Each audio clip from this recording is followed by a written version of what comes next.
નમસ્કાર. સાર્થક વિદ્યા મંદિર ઓનલાઈન એજ્યુકેશનમાં આપનું સ્વાગત છે. ધોરણ 8 અંગ્રેજી વિષયમાં આપણે આગળના વિડીયોમાં ગ્રામરના ટોપિક ફોર્મ્સ ઓફ ટુ બી અને ફોર્મ્સ ઓફ ટુ હેવનો અભ્યાસ કર્યો. હવે આપણે ટેક્સ્ટબુકમાંથી યુનિટ 2નો અભ્યાસ કરવાનો છે. તો આ યુનિટ 2નું નામ છે લર્ન મોર બી બ્રાઇટર. યુનિટ 2 LMBB એટલે કે લર્ન મોર બી બ્રાઇટર. તો યુનિટ 2નું આ ટાઇટલ છે, એનો અર્થ જોઈએ કે લર્ન મોર બી બ્રાઇટર. લર્ન એટલે કે શીખવું, તો મોર એટલે વધુ, તો વધુ શીખો. અને બી બ્રાઇટર, બ્રાઇટર એટલે કે તેજસ્વી. કંઈક ને કંઈક નવો અભ્યાસ કરીએ, આપણે કરતા રહીએ તો વધુ તેજસ્વી બની શકાય છે. તો વિદ્યાર્થી મિત્રો, આ યુનિટ 2માં આપણને ટોટલ 8 એક્ટિવિટી આપેલી છે. આ 8 એક્ટિવિટીમાં આપણે અલગ અલગ પોએમ છે, સ્ટોરી છે, પછી ગ્રામર રિલેટેડ ટોપિક હશે, ત્યારબાદ એક ગ્રાફ આપેલો છે, એના ઉપરથી ક્વેશ્ચન આન્સર, એટલે આવી રીતે ટોટલ 8 એક્ટિવિટી આપેલી છે જેનો આપણે અભ્યાસ ક્રમમાં કરવાનો છે. તો આપણે શરૂઆત કરીએ એક્ટિવિટી 1. એક્ટિવિટી 1 છે listen, recite and enjoy the poem. હવે એક્ટિવિટી 1માં આપણને પોએમ આપેલી છે તે જોઈએ. ફર્સ્ટ સ્ટાન્ઝા એટલે કે પહેલો જે સ્ટાન્ઝા છે તે શું કહે છે આપણે જોઈએ કે van ever I C others taller than me. Van ever, જ્યારે પણ અધર્સ એટલે કે બીજા લોકો છે એને મારાથી ઊંચા જોઉં છું. ટોલર એટલે કે ઊંચા. અહીંયા એમ કહે છે કે જ્યારે પણ હું મારા કરતાં બીજા લોકો લાંબા હોય તેને જોઉં છું.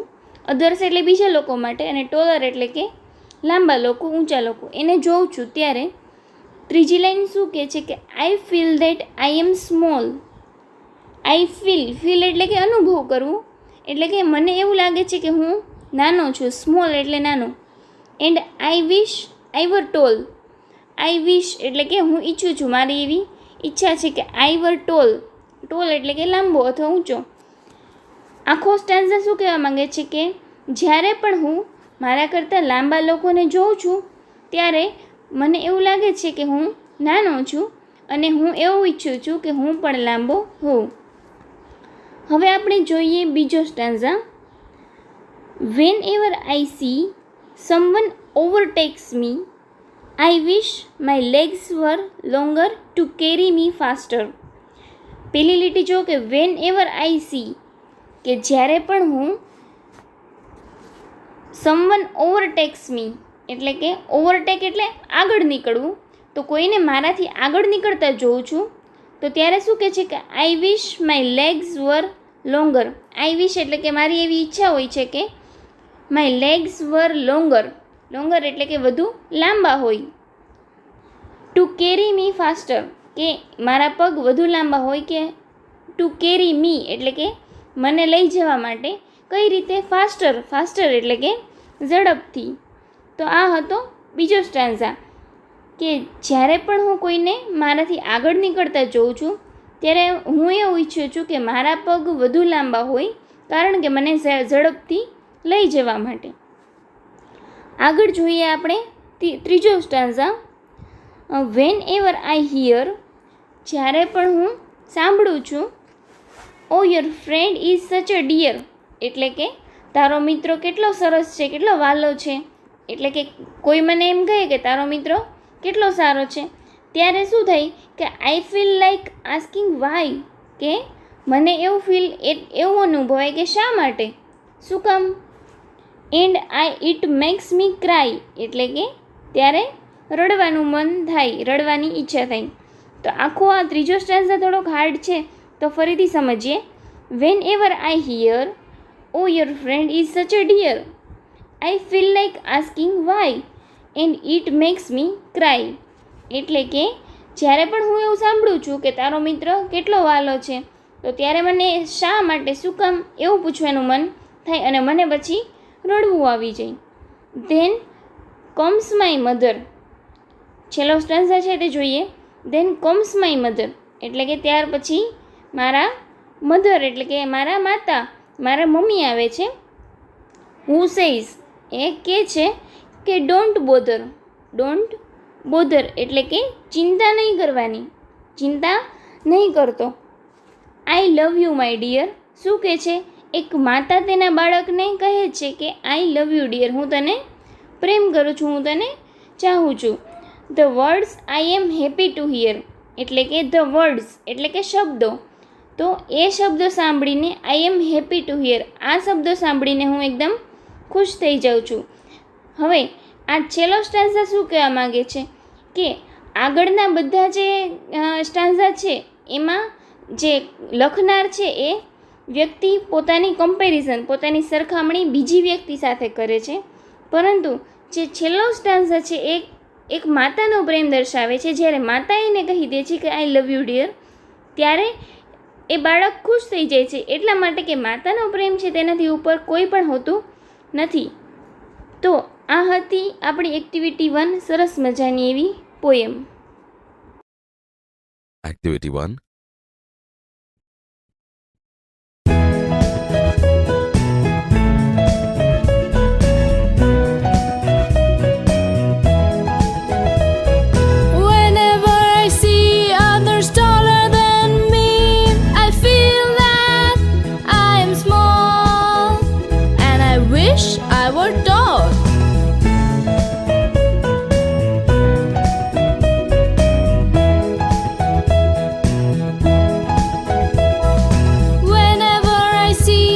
Someone overtakes me, I wish my legs were longer to carry me faster.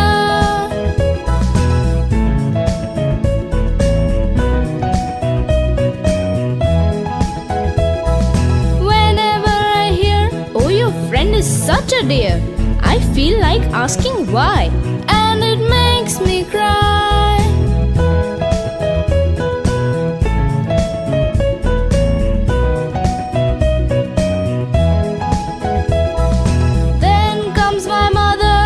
Says, don't bother, I love you my dear, the words I'm happy to hear.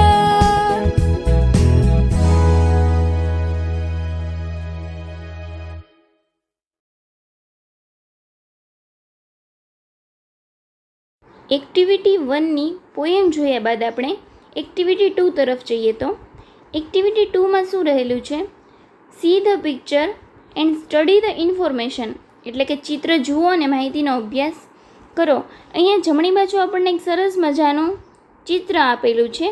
હવે આ ચિત્ર શેનું છે એ તમને ખ્યાલ આવી ગયો હશે, નહીં જો ન ખ્યાલ આવે તો આપણે તેના વિશે અભ્યાસ કરીએ. તો વિદ્યાર્થી મિત્રો, આ સરસ મજાનું ચિત્ર છે બુર્જ ખલીફાનું. બુર્જ ખલીફા એ સૌથી ઊંચામાં ઊંચી ઇમારત છે અને જે દુબઈમાં આવેલી છે. તો આ બુર્જ ખલીફા વિશે જે આપણને ઇન્ફોર્મેશન, જે માહિતી આપેલી છે તેનો આપણે લાઇન બાય લાઇન અભ્યાસ કરીએ. Burj Khalifa is the tallest building in the world એટલે કે દુનિયામાં સૌથી ઊંચામાં ઊંચું, ટોલેસ્ટ સૌથી ઊંચી ઇમારત કઈ છે તો એ છે Burj Khalifa. It is sky scraper in Dubai.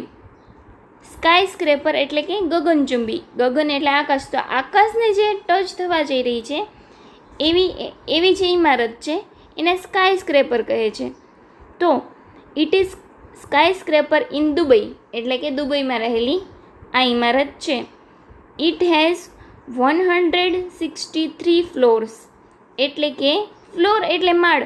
તો આ ઇમારતમાં ટોટલ 163 માળ રહેલા છે. ઇટ્સ હાઇટ ઇઝ 827.8 મીટર્સ એટલે કે હાઇટ, આની ઊંચાઈ કેટલી છે બુર્જ ખલીફાની? તો આપણે કહી શકીએ કે 827.8 મીટર એટલી આની ઊંચાઈ રહેલી છે. અને કૌંસમાં તેને ફૂટમાં પણ દર્શાવેલું છે. 2722 ફીટ એટલે કે 2722 ફૂટની તેની ઊંચાઈ છે. ત્યાર પછીની લાઈન જોઈએ તો it is the tallest main made structure in the world. Tallest એટલે ઊંચામાં ઊંચું, સૌથી ઊંચું. મેન મેડ સ્ટ્રક્ચર એટલે મેન મેડ એટલે એનો મતલબ શું થાય કે વ્યક્તિ દ્વારા બનાવેલું, માણસો દ્વારા બનાવેલું, નહીં કે કોઈ મશીનરી દ્વારા. એટલે કે સૌથી ઊંચામાં ઊંચું સ્ટ્રક્ચર એટલે કે એનું માળખું, ઇમારત જે છે એ એવું સૌથી પહેલું જ છે, એ સૌથી ઊંચું છે કે જે કોઈ મનુષ્ય દ્વારા બનાવવામાં આવેલું હોય. Its base is 3,33,100 square feet. એટલે કે એનો બેઝ, એનો પાયો છે, જે નીચેનો એરિયા છે એ જે આપણે ગ્રાઉન્ડ ફ્લોર કહી શકીએ, એ કેટલો છે તો 3,33,100 સ્ક્વેર ફીટનો એનો બેઝ છે, નીચેનો ભાગ છે. It has the longest water supply line. Water supply line એટલે કે જે પાણીની લાઈન હોય તે સૌથી લાંબામાં લાંબી આ ઇમારતમાં પાણીની લાઈન નાખવામાં આવેલી છે. ત્યાર પછી આપણે જોઈએ તો ઇટ હેઝ ધ લોંગેસ્ટ લિફ્ટ્સ. એટલે કે સૌથી લાંબામાં લાંબી લિફ્ટ છે તે આ ઇમારતમાં રહેલી છે. Its cost of construction was $1.5 billion. એટલે કે કોસ્ટ એટલે કે કિંમત, અને કન્સ્ટ્રક્શન એટલે કે બાંધકામ. તો આ બાંધકામ, આ ઇમારતનો ખર્ચ કેટલો થયો હતો તો $1.5 બિલિયન. યુએસ એટલે કે યુનાઇટેડ સ્ટેટ્સ ઓફ અમેરિકા. તો યુનાઇટેડ સ્ટેટ્સ છે એનું જે ચલણ છે ડોલર, તો એ ડોલર પ્રમાણે કેટલા છે 1.5 બિલિયન. તો આપણે એમ કહી શકાય કે 1.5 અબજ એટલો આનો કન્સ્ટ્રક્શનની કોસ્ટ થઈ હતી, એટલે કે એની કિંમત થઈ હતી. It is the most expensive building. Expensive એટલે કિંમતી, સૌથી મોંઘું. તો આ સૌથી મોંઘામાં મોંઘી ઇમારત, બિલ્ડિંગ કહી શકાય, જેનું નામ છે બુર્જ ખલીફા. તો આ બુર્જ ખલીફા વિશે આપણે જે માહિતી જોઈ તેનો અભ્યાસ આપણે કરી લઈશું એકવાર ફરીથી, અને બધી જ માહિતી છે તે ખાસ યાદ રાખવાની થશે. આપણે બધા આંકડાઓ આપેલા છે તેના હાઇટના, તેનો બેઝ છે એના, તેના ફ્લોર્સ કેટલા છે એટલે, અને તેની કિંમત કેટલી થઈ હતી, કોસ્ટ, કન્સ્ટ્રક્શન કોસ્ટ. તો આ બધા આંકડા એ તમારે યાદ રાખવાના થશે. હવે આ જે ઇન્ફોર્મેશન આપેલી છે આપણને બુર્જ ખલીફા વિશે, એના ઉપરથી આપણને શું છે ટ્રુ ફોલ્સ પૂછ્યા છે, સાચા ખોટા આપણે લખવાના છે. તો હવે એમાં જોઈએ તો પહેલું છે the tallest building in the world is Burj Khalifa. એટલે કે બુર્જ ખલીફા છે તે સૌથી ઊંચામાં ઊંચી અથવા તો લાંબામાં લાંબી ઇમારત છે. તો સાચું કે ખોટું? તો તેમાં જવાબ આવશે સાચું, એટલે કે એમાં ટ્રુ. પછી બીજું છે it is the smallest building in Dubai. Smallest એટલે કે નાનામાં નાનું. તો બુર્જ ખલીફા છે તે નાનામાં નાનું બિલ્ડિંગ છે. તો આ વાક્ય થશે ખોટું, કારણ કે સૌથી મોટામાં મોટું બિલ્ડિંગ છે, તો એમાં આવશે ફોલ્સ. પછી આપણે જોઈએ ત્રીજું વાક્ય, no other building has so long water supply line as the Burj has. એટલે કે નો અધર બિલ્ડિંગ, બીજી કોઈ પણ બિલ્ડિંગમાં સો લોંગ વોટર સપ્લાય એટલે કે આટલી લાંબી વોટર સપ્લાય લાઇન, પાણીની લાઇન નથી કે જેટલી એઝ ધ બુર્જ હેઝ. એટલે કે બુર્જ ખલીફામાં જેટલી લાંબી લાઇન છે એટલી બીજી એકેય બિલ્ડિંગમાં નથી. તો આ વાક્ય છે તે સાચું છે, એટલા માટે આપણે ત્યાં ટી લખીશું, ટી ફોર ટ્રુ.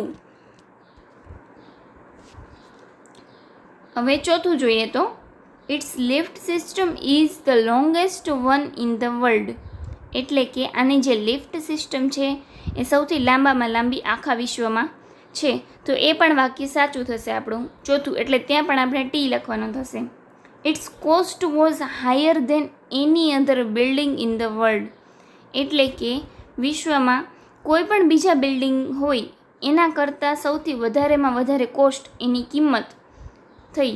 તો એ પણ સાચું છે, કારણ કે આપણે જોયું કે સૌથી મોંઘામાં મોંઘી ઇમારત મોસ્ટ એક્સપેન્સિવ છે, એટલે અહીંયા પણ આપણે ટ્રુ થશે, એટલે કે વિધાન સાચું છે. તો આપણે ત્યાં ટી લખવાનો થશે. અહીંયા આપણે સાચા ખોટા છે તો રાઈટ કે રોંગની નિશાની નહીં કરીએ, પરંતુ ટ્રુ અને ફોલ્સ એટલા માટે જ્યાં ટ્રુ હોય ત્યાં ટી લખવાનો અને ફોલ્સ હોય ત્યાં એફ લખવાનો થશે. તો આ હતી આપણી એક્ટિવિટી 2.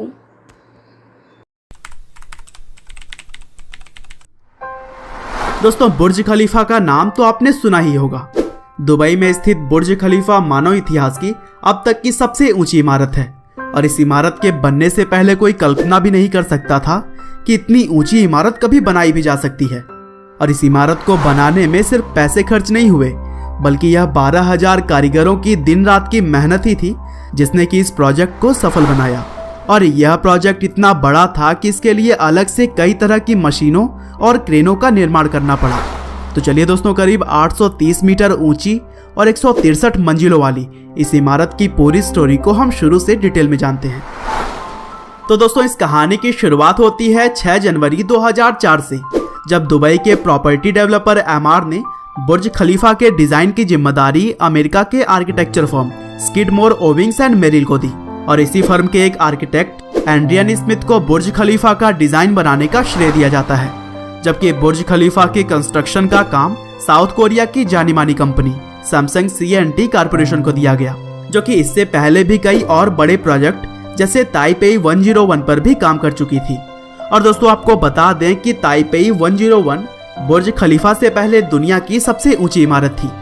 लेकिन दोस्तों, सैमसंग C&T कॉर्पोरेशन को दिया गया यह काम इतना बड़ा था कि इसे बेल्जियम की बेसिक्स और UAE की अरबटेक कंपनी के साथ मिलकर पूरा किया गया। और दोस्तों, एक इंटरेस्टिंग बात यह है कि जब 2004 में बुर्ज खलीफा का बेस बनाया जा रहा था, तब लोगों को पता भी नहीं था कि इसका पूरा डिजाइन कैसा होगा, क्योंकि कंस्ट्रक्शन का काम स्टार्ट होने के बाद भी इसके डिजाइन पर काम किया जा रहा था। और काम शुरू होने के 3 साल के अंदर ही इसने रिकॉर्ड बनाने का सिलसिला भी शुरू कर दिया। 2007 में इसने सीयर्स टावर का building with the most floors का रिकॉर्ड तोड़कर अपने नाम किया। और दोस्तों, आपको बता दूं कि अमेरिका में स्थित सीयर्स टावर के कुल 110 फ्लोर्स हैं। साथ ही इसकी ऊंचाई करीब 527 मीटर है। और इसी साल यानी कि 2007 में ही इस इमारत ने 4 और भी रिकॉर्ड्स अपने नाम किए, जैसे record for vertical concrete pumping, world's tallest building और टॉलेस्ट फ्री स्टैंडिंग स्ट्रक्चर। और फिर 7 अप्रैल 2008 को 629 मीटर की ऊंचाई के साथ बुर्ज खलीफा टॉलेस्ट मैन मेड स्ट्रक्चर बन गया। और 636 मीटर की ऊंचाई के बाद एमआर ने घोषणा की कि इसके पूरे होने तक इसकी ऊंचाई को सीक्रेट रखा जाएगा। पहले तो बुर्ज खलीफा की ऊंचाई ताइपेई 101 की ऊंचाई से बस कुछ ही मीटर ज्यादा रखा गया था, लेकिन इसका नींव इतना ज्यादा ताकतवर था कि इसकी ऊंचाई करीब 300 मीटर तक और बढ़ाई गई। और ऊंचाई बढ़ने के साथ ही इसको बनाने के कीमत में भी काफी इजाफा आया, जिसकी वजह से इस प्रोजेक्ट को पूरा करने के लिए अबू धाबी के प्रेसिडेंट खलीफा बिन जायद से हेल्प ली गई और उन्हीं के फाइनेंशियल मदद से ही यह काम आगे बढ़ सका। और दोस्तों, आपको बता दें कि इससे पहले इस टावर का नाम बुर्ज टावर था, लेकिन प्रेसिडेंट की मदद के बाद से जब इसको ओपन किया गया तो उनके सम्मान में इस इमारत का नाम बुर्ज खलीफा कर दिया गया। और अक्टूबर 2009 में इस इमारत के काम को पूरा करने के बाद 4 जनवरी 2010 को इसकी ओपनिंग की गई। और इस मौके पर लोगों ने पहली बार दुबई के इस करिश्मे को देखा। और इस प्रोजेक्ट में कुल खर्च लगभग $1.5 बिलियन आके गए हैं। हालांकि कुछ लोगों का मानना है कि यह आंकड़ा इससे ज्यादा भी हो सकता है। 10 मार्च 2010 को बुर्ज खलीफा को आधिकारिक तौर पर दुनिया की सबसे ऊंची इमारत होने की घोषणा की गई और तब से लेकर अब तक यह रिकॉर्ड इसी इमारत के नाम है। और दोस्तों, 2012 तक इस बिल्डिंग का लगभग 80% हिस्सा इस्तेमाल के लिए लोगों ने ले लिया था। तो दोस्तों, यह थी कहानी दुनिया की सबसे ऊंची इमारत बुर्ज खलीफा की। उम्मीद है कि आपको यह इंटरेस्टिंग जानकारियाँ पसंद आई होंगी। आपका बहुमूल्य समय देने के लिए बहुत बहुत धन्यवाद।